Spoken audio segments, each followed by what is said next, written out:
All right.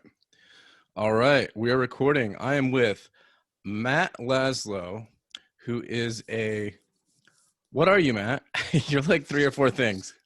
Like 48 things. All right.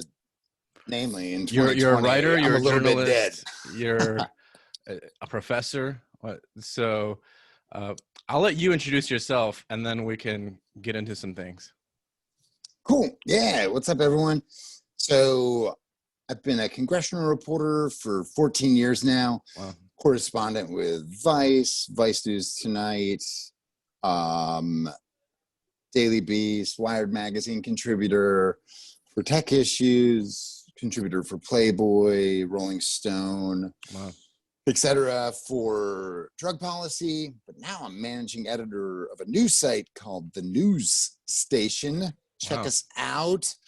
The News _station. All right. We're creating some waves, focusing on war on drug policy, but then also doing cultural snapshots. We're calling ourselves a national alt weekly. Yo, didn't drugs already win the war? Oh, drugs fucking won long ago. They totally won, especially this year, because I think now it's like all 48 states, at least for marijuana, right? So technically, I think it's like 36 states. So okay, you're more legal. Yeah, so it's legal in 15 for recreational purposes, along with the District of Columbia, where I'm at, and then also a couple of those little nations that we stole long ago. Puerto Rico and Samoa or whatever. Yeah, they've legalized along with some tribes. But medicinal is now legal in like 36, which is changing. Right. But yeah, the day after this election, after 5 states, including conservative ones, right. legalized, I told my owner and my lady, I was like, all right, now I cover the most boring beat in Washington. Yeah, now it's all legalized. Nobody really cares anymore. It's like smoke marijuana, deal with it. Right? And okay, also in terms of introductions, one of the other exciting reasons to have Matt Laslo here is we graduated high school together way back in 2001. What? Kono Warriors. Kono Christian School. Yeah. You know, I think I took that off my profile because now that I'm like just interacting with people more and they want to get in arguments with me, they're like, oh, you went to a private Christian school? You must be like white power, white trash or something. So I'm like, I don't want to get into that. But it's funny. So then I went to a conservative Christian school, Covenant College. Oh, yeah. Founded the most conservative Christian college. Yeah, but like from that, like I studied philosophy down there. Oh yeah. And like half of my hall became like atheists. I was RA sophomore year. Yeah, like half the hall was atheists because they also studied philosophy. And like I tell people I'm a little too weak to become an atheist. I'm like, the fear of hell, if it exists, I'm just gonna hedge towards I'm agnostic. Right. But no, from that's why at the news station we're employing a lot of younger writers who didn't go to these like big schools, like the ones I teach at, like University of Maryland. Like, pardon my French, fuck that. Like, I'd rather have like people who don't have these big pedigrees. Because as you know, Isaac, I was a big fuck up in high school. Oh, you weren't that bad. Well, the only thing is that ankle injury. Like, otherwise, we would have been like super pro basketball players, like on the team and beating the Illinois homeschoolers and and all the Catholic schools and everything. But it's just that ankle injury like ruined our lives. When we talk about my Christian upbringings, I smoke. So don't smoke out there, kids. But you smoke, you defend the war on drugs, and you got your what's the other thing? Beers or brews and bills? Is that Bills and brews? Yeah. Yeah, I teamed up with one of the guys from Comedy Central's Drunk History. Oh, cool. And we did a show. We hit the Kickstarter like, 6-7 years ago? It was called Bills and Brews. Right. Me sitting down with lawmakers. They drink a craft beer from their district. I drink whoever's sponsoring me. Nice. Gotta love that capitalism. Yeah, for sure. If anyone out there wants to fund it, So is that going to be like a What's that going to be? Is it going to be like a show on Comedy Central, or No, what are you dude, trying to do like with it? that was the intention. So like after we shot that, like we Mm. shot the first season Mm. with the Kickstarter money. We raised Right. like 36K for that first season. Wow. And then, sorry, this is me clicking off all my damn calendar alerts, which are rudely interrupting us. But dude, so get this. Funny or Die comes to us after that. And they're like, Dang. all right, your craft beer and politics show.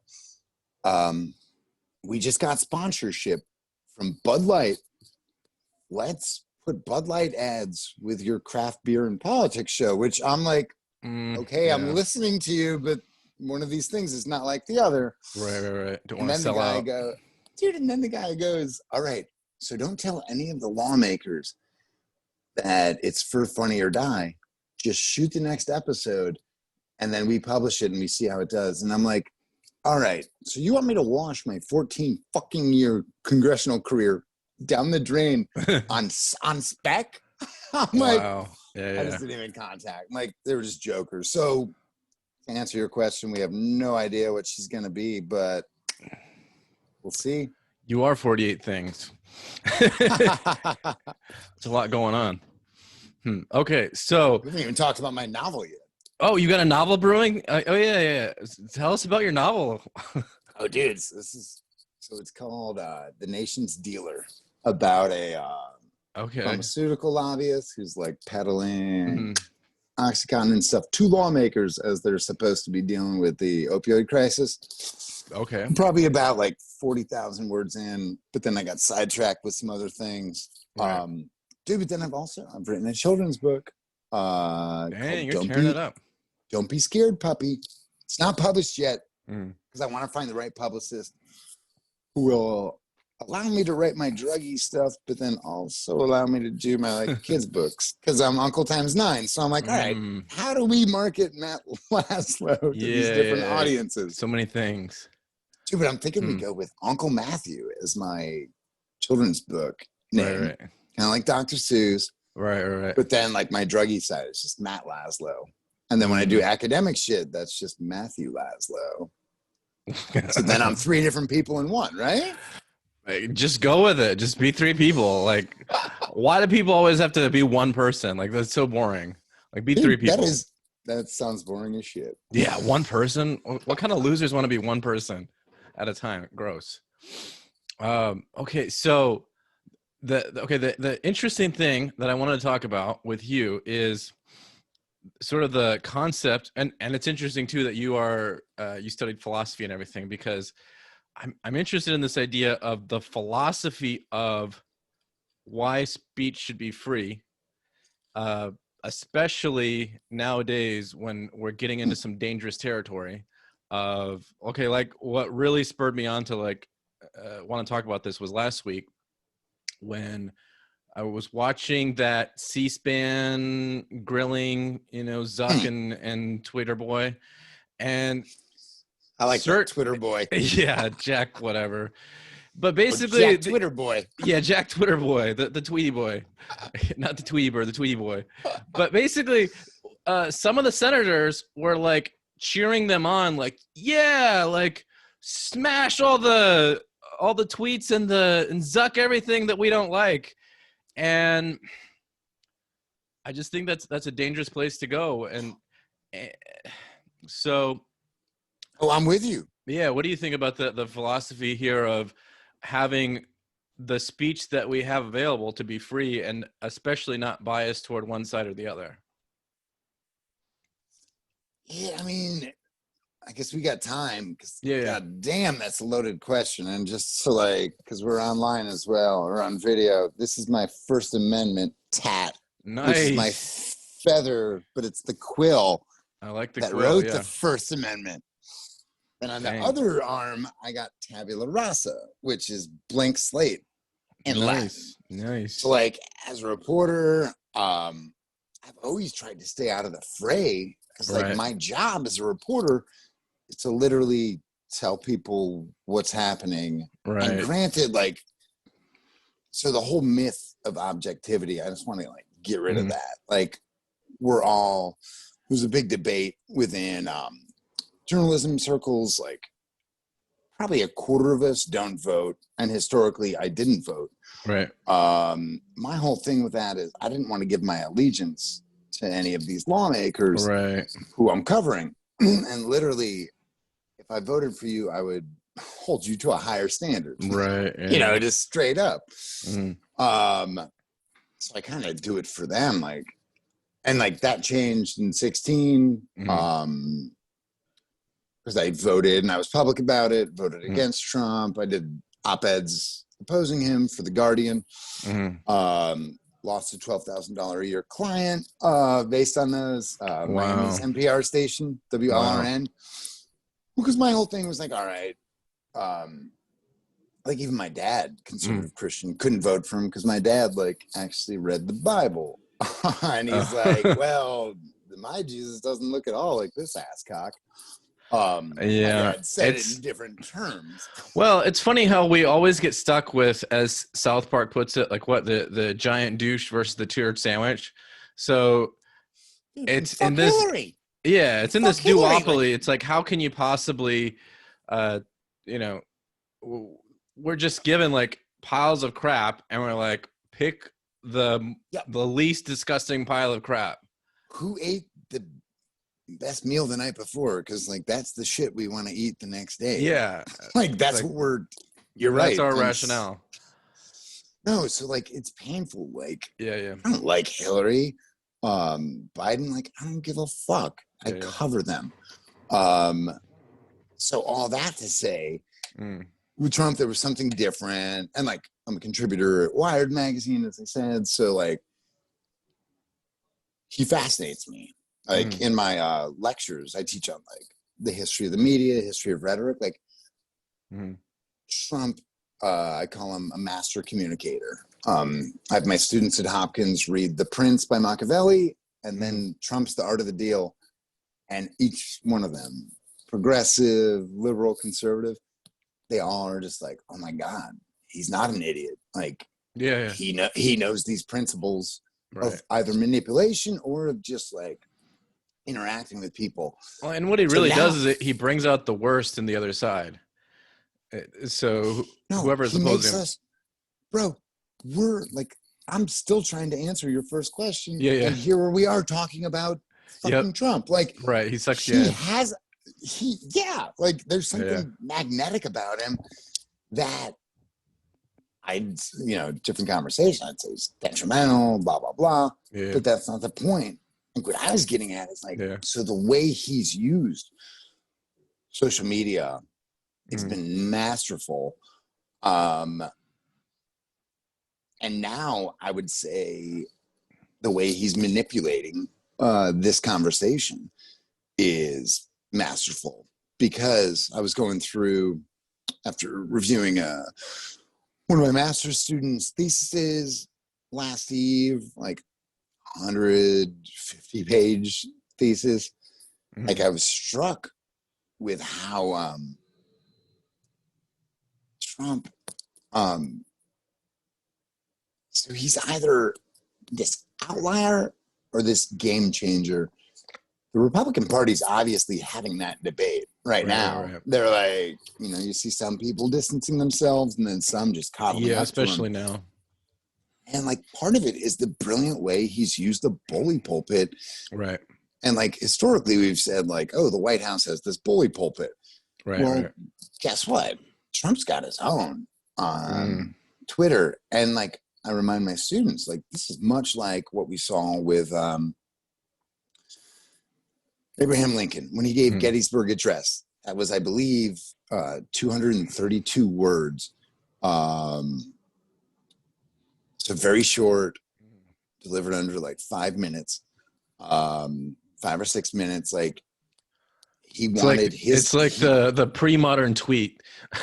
Amen, brother. Because he literally wanted his small message to be unmanipulated by the press. Right.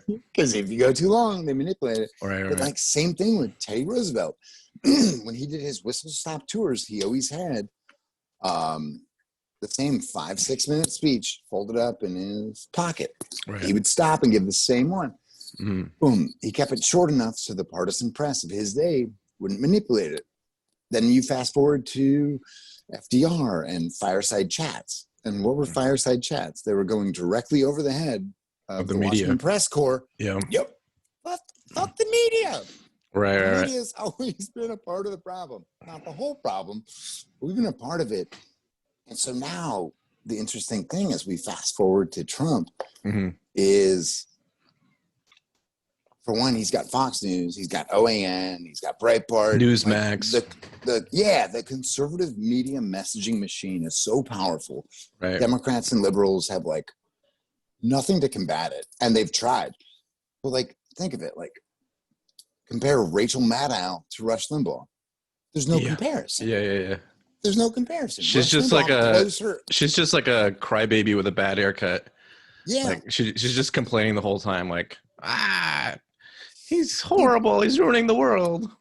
But I'm talking more about like just viewership and listenership. Yeah. Rush Limbaugh is here, and Maddow, anyone from MSNBC is here. And like kind of similar for Fox. Like MSNBC has gained on. Yeah. And Maddow was beating Hannity the thing about the points. whole like bro. Left-wing media side, you're right. They don't have like any one strong voice. They just have like all these little like screaming voices. Like there's nobody that disagree with each other. Well, yeah, and there's nobody that I can say, oh, if I listen to this liberal person, even Obama, I have no idea what he thinks. They don't speak for the party as well. Yeah, they've just got all this like fluffy, like, I think you want to hear this, so here you go. And part of it. Oh, sorry, brother. I didn't mean to cut you off. Oh no, I was just saying. So I don't know. I think it just comes down to their core messages, because the core message on the conservative is truth and freedom, and then those things you can't. So then normally on the opposite side, you want to be like, oh no, I don't like your core message, but how can you like argue with truth and freedom? So they get stuck immediately. Well, I would disagree with you a little bit. Sure. Like, I think, because truth and freedom, like, I mean, because even now, like, I'm public radio reporter as well, and like, they throw around the term fact, and I hate this. It literally makes me bristle. You have the term fact is now propagandized by both the right and the left, and I'm like, no, don't claim this. So like, public radio, they're supposed to be like away from or above the fray and all that. Right. To hear them like wade in to those politics, I think it's just beneath them. They shouldn't do it. Because like, I met you in Iowa. Yeah. Chuck Grassley, Iowa's senior senator. For him.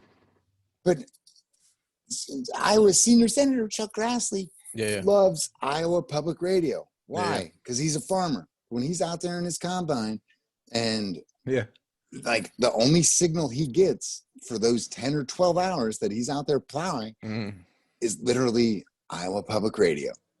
So like one of my stations is Wyoming public radio. Liz Cheney loves me.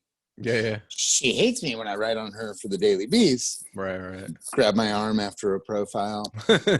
And she goes, Matt, you're mean when you write for the Daily Beast. I'm like, I'm sorry. It's the Beast. What are you supposed to do? She didn't say anything was wrong in the piece. And I asked her and her chief of staff, you're a meanie. Wrong? I know. I'm like, I'm paid to be an asshole by the Daily Beast. That's our MO. But so with all that, so that's an example of like this mythology around public radio. Like, oh, they're government funded. Like, oh, Republicans hate them.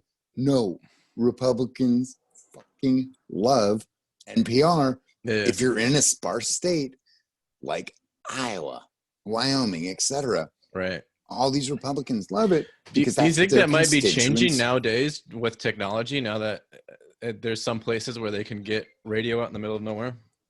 So, to answer you honestly, I haven't seen it. Okay. Like market shares for NPR have been skyrocketing, and I still, when Congress isn't COVID pick-me-up center, for lack of a better term. Like, it's like, oh, go to the Capitol and get COVID. I'm like, all right, maybe I'll work from home. Yeah.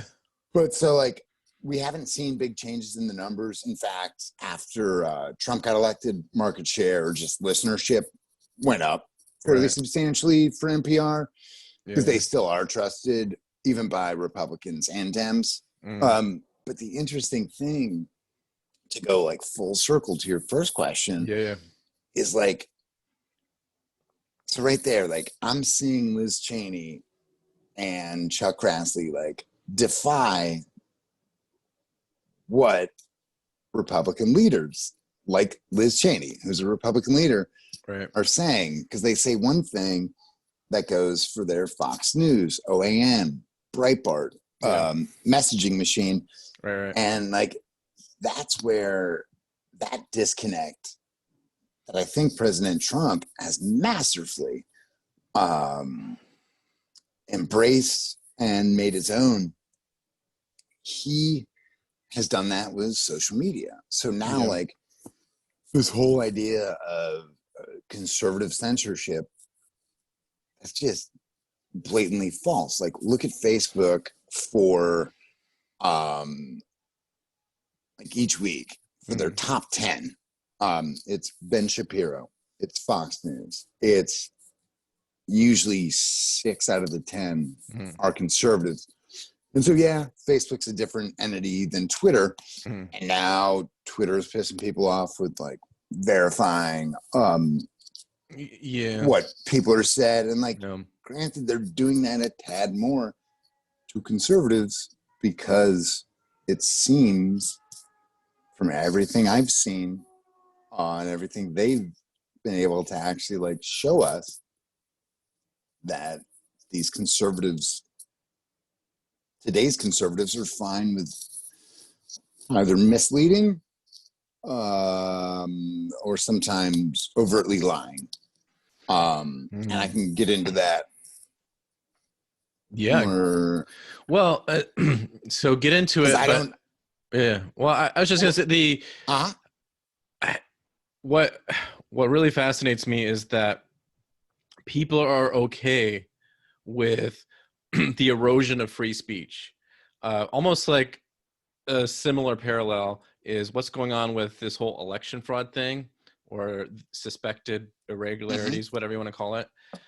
My whole position on that is that I think should be the majority, and I'm just surprised it's not, is let's investigate it, because we've got to know what's going on there. But people get so polarized that they're like, no, you just want to investigate it because you're on this side, and you don't because you're on this side. But it's like, whatever happens, chips fall where they may. If we investigate it and we know the truth, then great. If it ends up being that proves we get a Biden presidency, but we know the truth, great. If it ends up getting overturned because of so much fraud, then great. So I guess there's sort of like this parallel of the way that I'm looking at it is how people seem like okay with just like fraud, schmod, whatever, who cares? We went through that when the other side didn't like it 4 years ago. And then also with the erosion of free speech thing, it's like, we should not be okay with free speech becoming less free. So it just seems like like I said, truth and freedom are core values that I feel like I can't believe more people can't get around. Wait, so that I forgot to bring this up before, but I would say the core values for conservatives, and this dates back to Roe v. Wade. Right. So like, I think the reason the conservative movement can be so almost monolithic, and like, we see fractures in that from the alt-right, and like, I know the Proud Boys, some of them, like Roger Stone is going to do an op-ed for us. Like, him and I have randomly become like text and DM buddies. He's actually supposed to smoke a joint with me on camera for Vice News tonight. And then we're supposed to go have martinis at Trump's hotel. So like, get it. But like, for me, when it comes down to conservatism, and like, I would never say simplistic, Yeah. But the whole conservative ideology is very simple, which is, I want my money. Yeah. Like, get the fuck up off my money, federal government. And then also, post Roe v. Wade, it became very much focused around abortion policy. Yeah. Yeah. And so, like, those two simple things, which, and then military, like, blow up the deficit for the military so that we can blow up other motherfuckers. Like, boom. Those three things to me are conservatism. Okay. It's been a little sad for me as someone who comes from a lifelong family of conservatives, Right. to watch as like the deficit and the debt just like almost 30 skyrocketed. Yeah. And like all these conservatives, and that's why I hesitate to even use conservative, because now the entire Republican Party is having a debate on whether we go the Tea Party route and we go to like conservative principles and constitutional principles. Right. Like, do we tack that way, or do we tack to like the populist Trumpian middle? And I remind everyone, like, Donald Trump is a liberal Democrat from New York City. Yeah. He just saw the weakest party around and he co-opted it. Yeah. So now, and I've had North Dakota Senator Kevin Cramer tell me this, which is beautiful. There was like 6 cameras around him outside of the Capitol. Yeah. And so like Fox News, MSNBC, CNN, like all them, ABC, NBC, they were all there. And they're all asking him just questions in impeachment, like the day it was starting. And they were getting nowhere. They were just spinning their wheels. So I finally just go, hey, Senator, if the president shot someone on Fifth Avenue, would that be an impeachable offense? And Senator Cramer. What, isn't that like a famous quote or like a famous question that was asked? From Donald Trump. He said that. He said I could shoot someone on Fifth Avenue. Oh, yeah. Okay. And, okay. So that's from his mouth. So I asked the president's question to Cramer in the president's own words. Bro, this ain't my first rodeo. Yeah. So Cramer just cracks up, grabs my arm, as all these mainstream media people in back of me just get pale. I'm like, start getting rosy in the cheeks because they're all embarrassed. But Cramer, I got the best response. He said, well, no, if the president did that, then he should be charged. And then the second thing he said, and he should have his Second Amendment rights taken away. I don't know. There's been some debate lately of what he can pardon himself for, and if he can pardon himself for things in the future as he like goes out.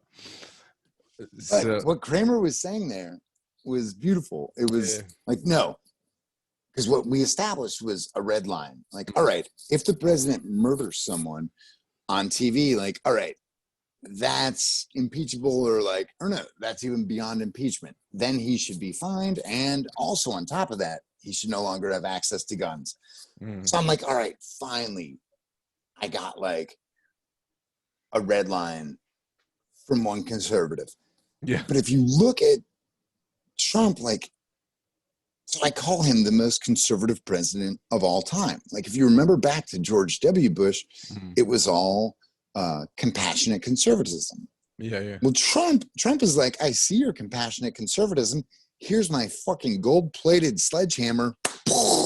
Yeah. Like, I just demolish it. Yeah. And it's worked. And so to go full circle, what Trump has done beautifully, just like being a part of and a master of this time, is he's connected social media with his message in a way that he successfully has used to distort, because there's no way around it.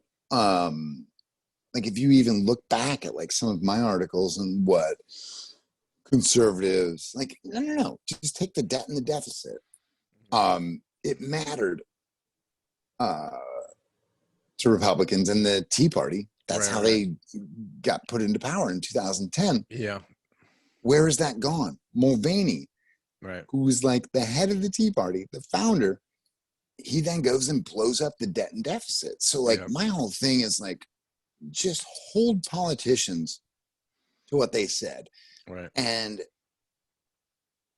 I'd like to give politicians, so I hate the term, it's not wish-washy, what is it? Flip-flopper. Yeah. I hate it.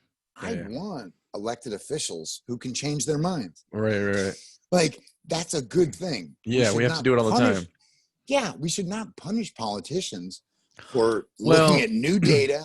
Hit me. There should be some time where it's like, we elected you because you said this, and now because you said that you're going to do it, because I think what they get in trouble in that whole flip-flop issue is they get elected saying they're going to do whatever, they're going to change immigration, they're going to change the deficit, whatever, and then they get in, they're like, well, that was me as a candidate. Now I'm actually the president, or I'm actually in office, or whatever. So, I can do whatever I want. But it should change on the basis of new data, new information, and new situations. Well, and just so your audience doesn't think I'm some bleeding heart fucking liberal, which I'm not. I hate both parties. I think they're both the downfall of America. I agree with you. I'll drink to that. Oh, bro, me as well. And this ain't water. All right. But no, so you look at immigration. Under Obama and Democrats, I've had, who is it? Former Congressman Luis Gutierrez from Chicago. He told me on his way out, he retired like 18 on his own volition. He goes, and so at that point, he was finally fucking unleashed. I mean, it's Gutierrez. Like, he's always a little bit unleashed, which is why we love him. Here's the secret of the press corps. We just want politicians, right or left, to tell us what we think. And the more that they tell us what they think, we migrate towards those politicians. Because those politicians lie to us. Yeah, literally, like right and cognitive left. Selection bias. Yeah. So Gutierrez said he was in a meeting with top Obama people and Pelosi and her people back in 2008. And he was like, hey, we just promised the American people, the Hispanic community in America, that we were going to move on immigration. And they told him, go and get us like 60 Republican votes. If you get us 60 Republican votes, we'll move on what we promised. Fuck that. Like that political calculation from Democrats, and now Democrats like sanitize themselves as if they're the voice of God, and they've got like, the principles that we all should hold to.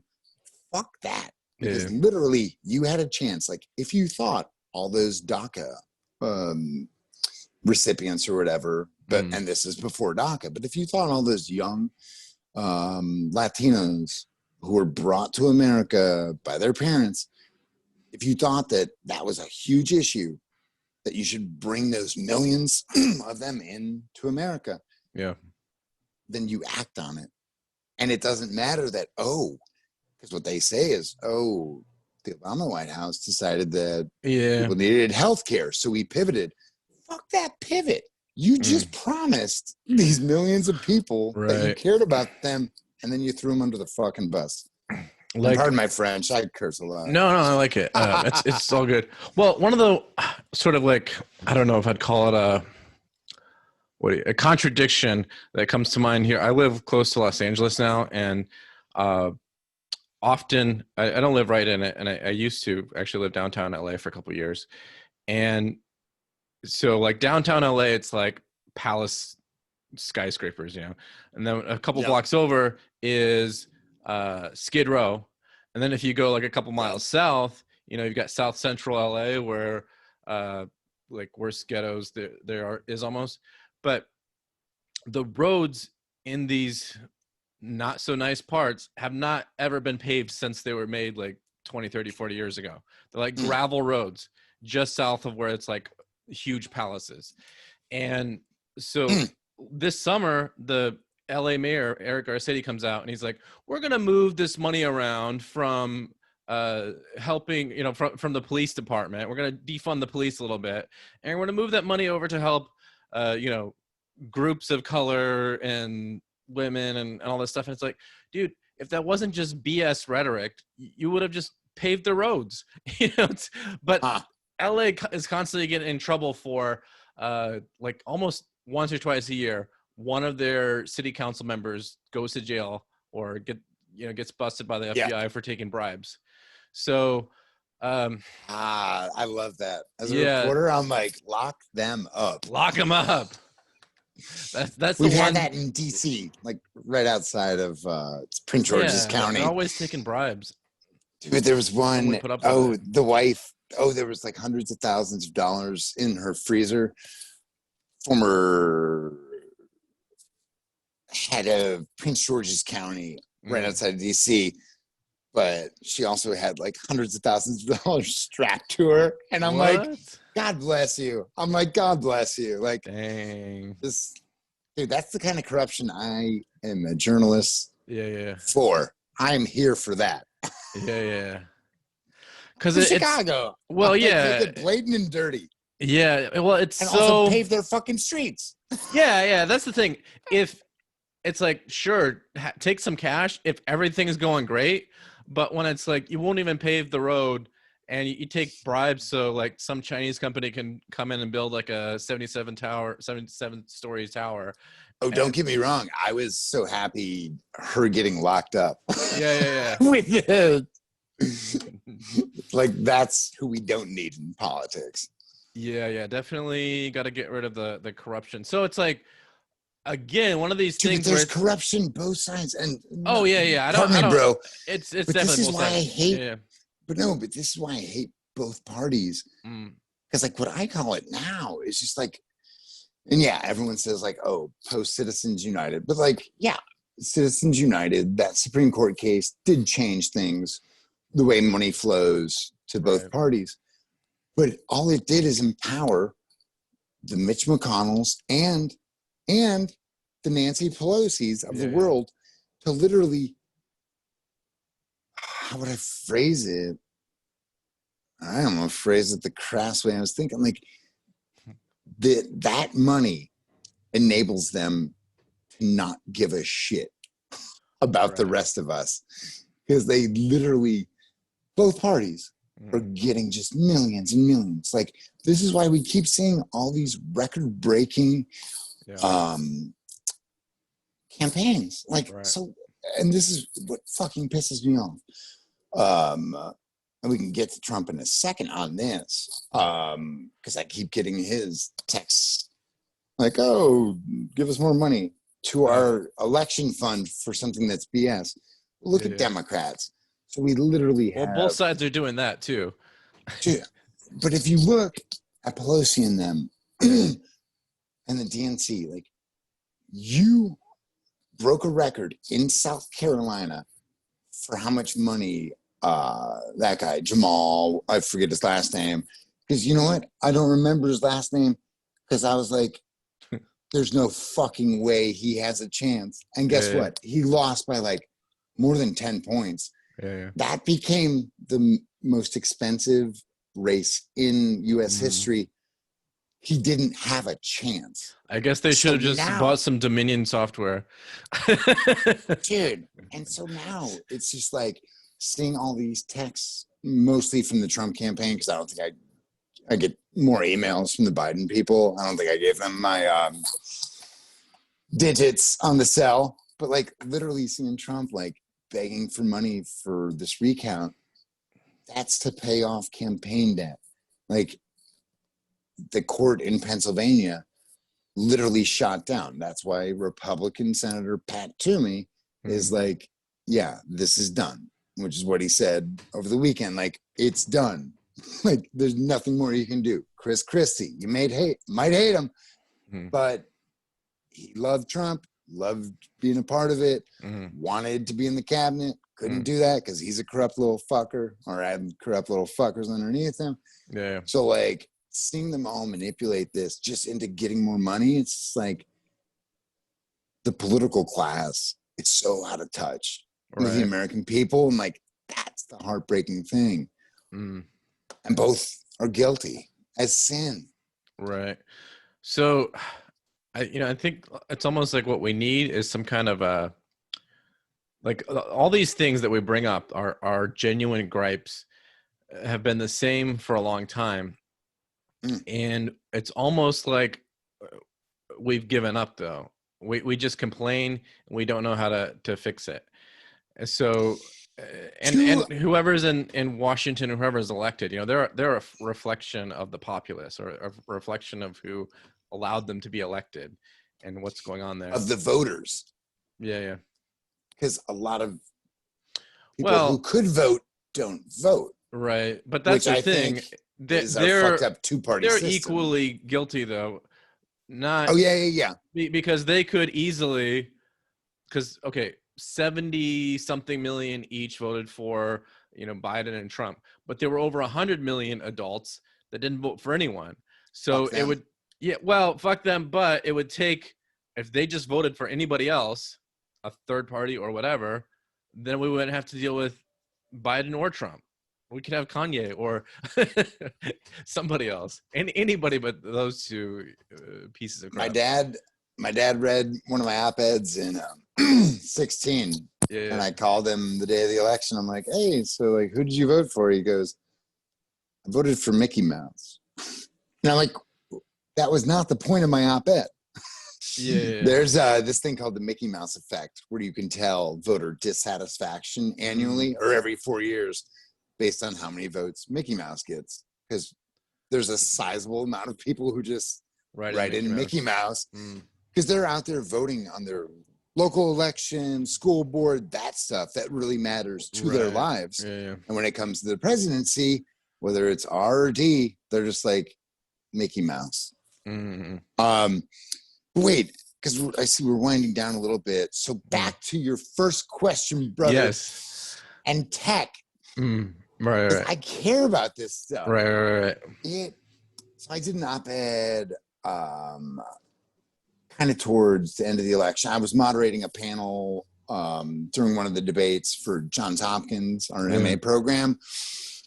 And actually with fellow professor Robert Gutman, whose claim to fame is losing to Dan Quayle for Indiana's Senate race. Oh, that's his claim to fame. Wow. Like, that's no comment. Some of my professors when I did the program. But so I brought it up to the students in there. There's this new Netflix documentary called The Social Dilemma, which is I highly recommend for everyone to watch. And so the title of my op-ed was like, don't let the algorithms, it was something like this. Don't let the algorithms win. Let love beat the algorithms. Because like what's broken my heart is watching so many people give us these anecdotes, which I know are real. We've had some of this tension in my family, but people being like, I can no longer talk to my dad or my mom because they took a side on because they're Trumpian and we're not. So what this Social Dilemma documentary shows so vividly, it's all these like people who like created the like button on Facebook, so like senior VPs at like Twitter, Google, etc. And like I'm critical of them also because now they made their millions and now they see the light. So like I'm dubious of them as well. I'm an equal opportunity hater. But like one guy in there says it so brilliantly. He goes, if you feel like people in your life, your family sees a different reality than you, that's because they do. And so it's like different mythologies you're living. Yeah, but the way these algorithms parse us out, once you go down one little rabbit hole, they think that's who you are and that defines you. And like, I would just beg everyone, and I have to remind myself of this, like, be above that. Like, don't let an algorithm define you. And maybe set up 2 accounts and like one click on more Republican stuff, one click on more Dem stuff, just so you see what your families are a part of. Because like these social media companies, while I don't, I'm highly critical of them. I think they're monopolies as Republican senators. They're like outrage machines. It's like they are like the biggest clickbait is I think it was Ryan Holiday who called it outrage porn, where it's like people, they want to get outraged, they want to get all wound up over something, and so if you would give them like, here, click on this, here's a nice story that's nonpartisan, bipartisan, and you can learn a lot from my stuff. Nobody cares. It's boring as shit. Yeah.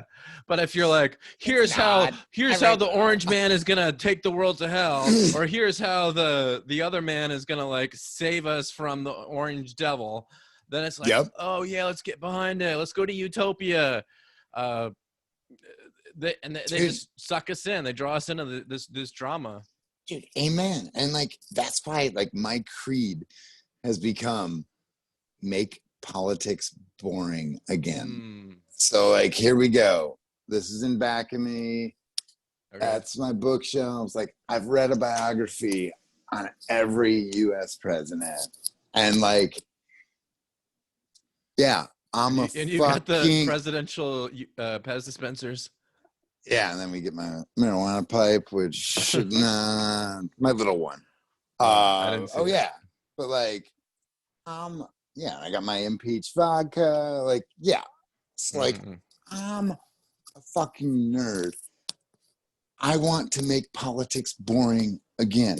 Yeah, it used to be so boring. Like 10 years ago, pre-social media, it was just like, it's on TV, cool, I guess I'll vote. That's great. It's cute to talk about. But now it's like, oh, I saw that you clicked on that thing about the orange man. You're not my friend anymore. Dude, because now I call them the infotainment networks. So what do we have? Like, and so like one of my mentors in public radio is Chad Pergram, who's like the senior producer for the entire Capitol, for Fox News. He's on air every once in a while now. He's amazing. Speaker Pelosi calls on him either first or second in every press conference he has. And he's Fox News. And she knows he's Fox News. And like, why does she trust him? Because he's great. But then when I see his reporting later on Fox coming out of one of the talking heads' mouths, I'm like, what happened between him asking that question of Pelosi and how it got on air? And that's where it's the sad thing. Like, same thing with MSNBC and CNN. So many of those reporters at each of those outlets is so good.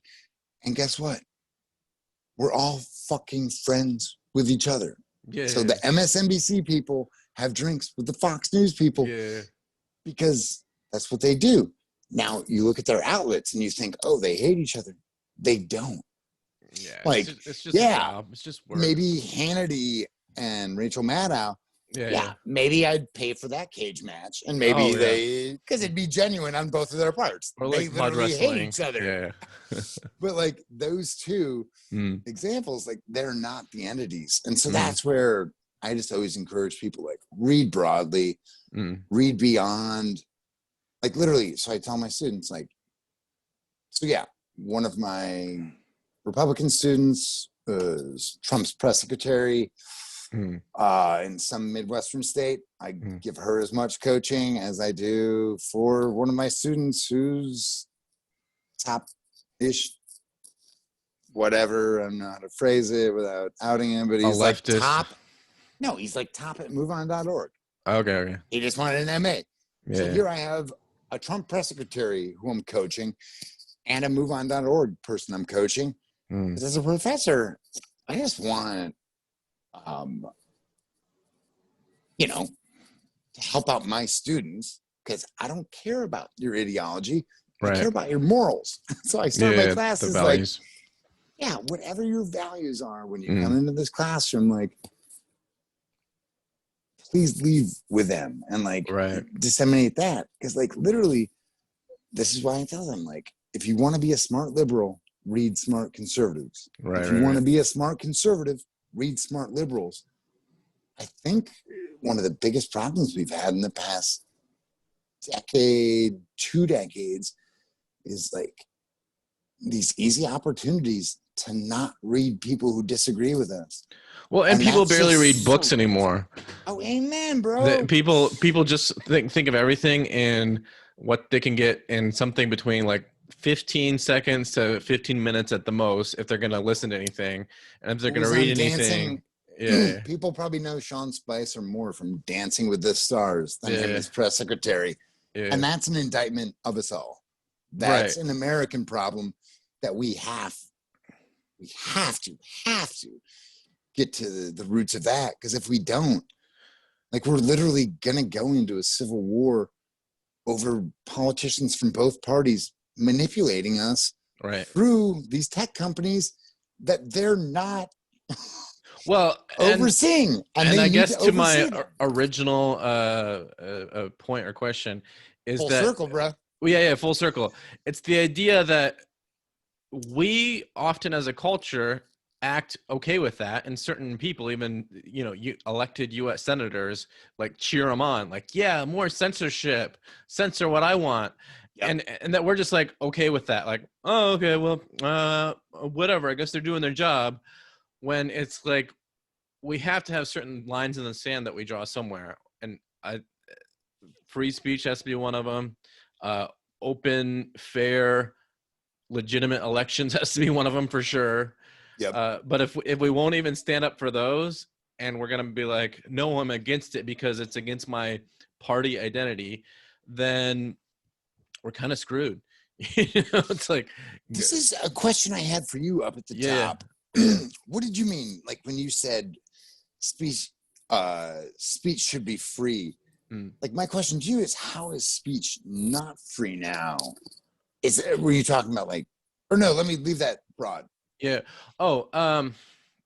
I guess in general, I'm thinking of how, well, it's not completely unfree now, but it's easy to see the direction that it can go to be less free, especially when like, I have to sometimes worry that if I say certain things on Facebook or something, it's going to get not only deleted, but could have my account suspended or deleted. And that it can almost be a little bit like Orwellian thought police, especially when, sometimes certain things that I put like on my Facebook group, they're things that I did while I was like researching some fun, nerdy psychological idea, and I didn't really even save it anywhere else. So if I screw up and I say something that like, or even just like share a New York Post article that pisses off whatever group that's calling the shots, who knows, and they want to just like suspend my Facebook account or whatever, then I can lose a lot of those things that I had worked on. And so it seems to me like if we're going to have, and in that, what do you call it? The C-SPAN, grilling the Twitter boy and the Zuckerberg, they were getting into a good point, which is if they are basically telecom companies, like just like ways, they claim. In one court filing, and then in another court filing, it's them. It's they sort of want to act like that because then they can do whatever that they want. But on the other hand, if they're telecom companies, like right now, it's like us having a phone call and we could say something that would piss off one group or another. We don't want fuck you, Twitter. Fuck you, Twitter, and fuck you, Zuckerberg, and fuck you, YouTube. Everyone Lefties and forgets about righties. YouTube. Facebook, everybody else. But they could. Dude, YouTube is a bad one. Keep an eye out for YouTube. They've like skirted a lot of this shit. No one talks about YouTube, but I did an op-ed on it. There are so many conspiracy theories floating around YouTube that. How did they get away with not being at that hearing? Because they said it's for Facebook, Twitter, and Google because Google runs YouTube. So how did they get away with not being there? I don't get it, dude. This is how, and I think YouTube now avoids that because of they just have the biggest, best lawyers. Well, the cloak of the parent company for one, but then also they've literally their whole when shit's hitting the fan with YouTube, what do? They shut up. It's like a beautiful and terrible PR strategy. Like the reporter in me hates it.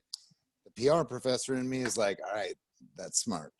But they've just let all the attention go to Twitter, Facebook. It might have been Business Insider. There was a story this week where I'm gleaming some of that from, but literally YouTube, or it might have been TechCrunch. I think it was TechCrunch, but they literally have just allowed the others to hash it out, where YouTube is like a big freaking problem for a lot of this stuff, but they just haven't engaged. Yeah. So lawmakers are dumb idiots because they literally have the power to investigate, and they forget about the biggest person. Yeah, this is the conspiratorial side, bro. A lot of these politicians need their YouTube videos. So I'm not buying into that, but there's something there. Well, they need their YouTube videos, almost like I'm saying, like, I don't want things to get deleted off of, lose things off of Facebook that I posted. And I would say that a lot of them probably need their, just like the president needs Twitter and people feel like they need Facebook. They want these tools, but so I guess to the point of the hearing, and then also just like free speech in general, and that's kind of the big thing that we have to figure out with those kind of hearings is it almost like a telephone company or one of these companies where where people should be able to put out whatever that they want, just like I could go and put posters on the street that says Orange Man bad or whatever, or whatever public form. I could put a flag on my truck or my car or whatever, like Trump. And I'm not saying that I would do that, but that we should have those abilities to say just about anything, including if it offends people. Of course, not anything dangerous. And like the philosophy behind like the deeper thing of free speech is even like sometimes the point that will come out is, well, sure, you shouldn't be able to like say fire or scream fire in a crowded movie theater. And I even get that, but at the same time, it's not because they said like uttered these syllables or these sounds, fire. It's that could be dangerous because it could cause people to, stampede each other and everything else. And so even that regulation of free speech is the idea of, was the intent of the person speaking to hurt people? Like of course, if there's really a fire in a crowded theater, then that would be normal that a person would be like, okay, let's get out of this crowded theater before we all die. And that would be a loving act to yell out, there's a fire. Right. But I mean, I guess there's people use that sort of like caveat to the limits of free speech, just like, you wouldn't want to yell certain things on an airplane. Maybe might be a better example nowadays. Like you don't want to yell like, oh, he's got a gun or he's got a knife, even if he doesn't, because it could cause a horrible thing. You're not supposed to yell that? That's what I yell when I want to get the spacious seats. Yeah. Get out of my way. No one told me that. But so it goes into the intent of like what the person's saying. So it's not like the issue of what that they said. It was if that they are going to use that for something dangerous. And they made that point in the hearing that we should, yes, it's good to try to crack down on things like human trafficking, exploiting children, child pornography, those kind of things, of course. But then if anyone out there doesn't agree with those, DM me and I'll report you. Yeah. You sick fuck. Which you're not. Right. But well, no, but that's, I think what you're getting at is the perfect thing, which is yeah, none of us want to enable pedophilia Right. online, stuff like that. Like, we agree on that. We agree on that, but on the other hand, the idea that I can't post certain things that are just like, hey, I wonder if there was election fraud, then immediately it's either covered as like fact check. There's no there's not much election fraud hardly ever in our history. It's so rare in America on every level. So it's like, yeah, of course I shouldn't be able to post something about like, hey, come get my van for some candy. But And it's, yeah. And so that's where I think, and like, I'm not an apologist for these fucking silicon companies, but I think because of the terrible regulatory or the non-existent regulatory climate that Congress has left them in, besides Section 230, which gets wonky. Right. Look me up, Matt Laslo at wired.com. I've done some deep dives for them that predate this current conversation, but they give you more of the unheated, for lack of a better term, analysis of, like, you know, and I talked to like Republican Senator Josh Hawley, former Attorney General of Missouri, for it, and then liberal Democrat Ron Wyden, who still wants those protections for these companies. So like, there's interesting debates where Republicans or conservatives and liberals agree on some of these things. But I think the bigger question you're raising, right, which comes down to a failure of Congress to really define this, is, all right, and this is what I was trying to get to earlier with my student's thesis, like, what is the media today? Because like Facebook, Twitter, even Google News, they claim to be media companies partially. Then in the next breath, they claim to be what you were describing earlier, like, these telecom companies. And so I think that comes down to a failure of Republicans and Democrats. Right. We've had divided Congresses for a bit now, or divided control in Washington for a bit now, and both sides have failed. And that's what they need to answer, because no one wants a telecom company deciding what you can say, what you can't say. But what's a threat? Like, what's a physical threat? Yeah, and as Senator Kennedy, Republican from Louisiana, says, Facebook isn't a company, it's a country. And so like, it's a global country. Yeah. So it's like, yeah, it's strange. And that's where it's terrifying and unsettling that these companies it's have like so the much New World unfettered. Order. Yeah. Yep. Well, and that's the thing, is we have to recognize these things as their own brand new entities. Like, they're kind of like telecom. They're not that new, though. Yeah, well, they're new in the fact that they're evolving. Yeah, they're new in the fact that, like, even if they started 10, 15 plus years ago, they've only been so influential in the last 5 to 10 years, which is pretty new. And in so doing, they are something that we haven't had in the world before, where they can be so influential. Somebody can get on and they can start like whatever. They can start a revolution in some other country, or they can influence the politics on whatever level, this way or that.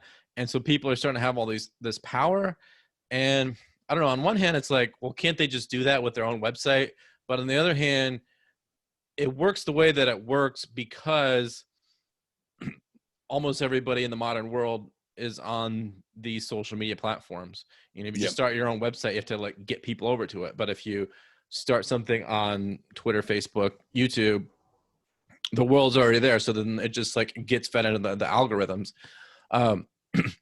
But the tricky thing is, how do we make that distinction? How do we figure out what they are? This is what the Senate's trying to figure out right now. Figure out what they are, and then do we regulate them, or do we try to make them unregulated? That is where I love my job. I say I'm paid to throw stones at glass houses. if I wanted to be a policymaker, I'd run for office. I don't have to figure out the answers. That's too complicated. No. That's their job. Right. And like literally, that's where today's political class is so pathetic, Republican and Dem, because literally they see, like when it comes to Social Security, Medicare funding, they know that they're both like going insolvent in the next like 20, 30 years. They signed up to make those hard choices. Like, yeah, we all have opinions. Like we want grandma to get Medicare. We want grandpa or our parents. In my case, I want my parents to get that Social Security. Lord knows I want it for myself eventually. Because we don't get the 401ks as freelancers. Yeah. So that's where, they signed up to answer these hard questions. I'm sick of the excuse from all these people that they can't figure it out. Like they're like, it's too hard. That's like literally that's your job. Yeah, like, they're getting a lot of taxpayer dollars to figure this stuff out, and they're not doing it. In fact, they're cheering it on. Like one side's like, yeah, more censorship. The other side's like, maybe not so much censorship. Where again, look at my Wired pieces. It's a little more complex and nuanced than that. And like, it's interesting because you do get Republicans. It's not the hyper-partisan issue that you would think if you just watched that C-SPAN hearing or other ones. There's more, because that's both sides playing to the cameras. Right. But when you talk to those lawmakers away from the cameras, you get some interesting things where there's a lot more agreement. But let's go back to this, which I haven't said as poignantly about both parties. Both parties get so much money from tech and Silicon Valley entities that it's disturbing. So they're both bought and paid for by these entities, like they're both bought and paid for by pharma. Hence, we have a raging opioid crisis that still continues to not be addressed. So here in Washington, the guilt just cloaks everyone. Which is why I just encourage listeners, see above the BS and like dive deeper on members of your party and then members of the other party. Like both of them have dirty, blood-soaked hands. You can tell I'm not a big fan of the swamp. It's got to get drained. Drain the swamp. Clean house. If Trump did that, my hat would be off. But there was no draining. He failed to drain her. No drainage. Only got more swampy. Do you think? I know that. Do you think we could ever have term limits? So I'm not the biggest fan of term limits. Okay. Even though I did argue for them in my MA thesis, but only as a concession. I like the gray hair. I like the wisdom. And the older people who've been there. I mean, because now today's political class is all these young upstarts. And like, this is what I love to point out to my students. So like AOC, 40, 50 years ago, we wouldn't know her name. She's one of 435 lawmakers. No seniority. She'd be a backbencher who we wouldn't talk about. Now, with YouTube, social media, she's got more followers than the speaker herself. But if you look, she's got the squad expanded to like 7, if that. So like, what do we have? Like, if you watch Fox or if you watch OAN, AOC is like the progressive, like she's leader the of devil the Democratic. Taking over. And she's like got power. No, she's got no power. She's got 7 people, and you. I don't know. It almost reminds me of how the president is supposed to have very limited power, but when a president all the power. Well, when a president gets in into power, they act like they have unlimited power, and we should, as those around him, lawmakers and the citizens, we should be like, shut up, you don't have that much power, but we go along with it. And that's how that should be Congress. Their right. first article. And like, don't get me started, Yeah. but like we've seen Republicans and Dems Yeah. alike just cede power over war, power over spending, power over oversight, right. to the executive branch. And both parties are gross in that regards. So gross. Just disgust me. Yeah. Vote Mickey Mouse, people. Vote Mickey Mouse. Mickey Mouse for president. All right.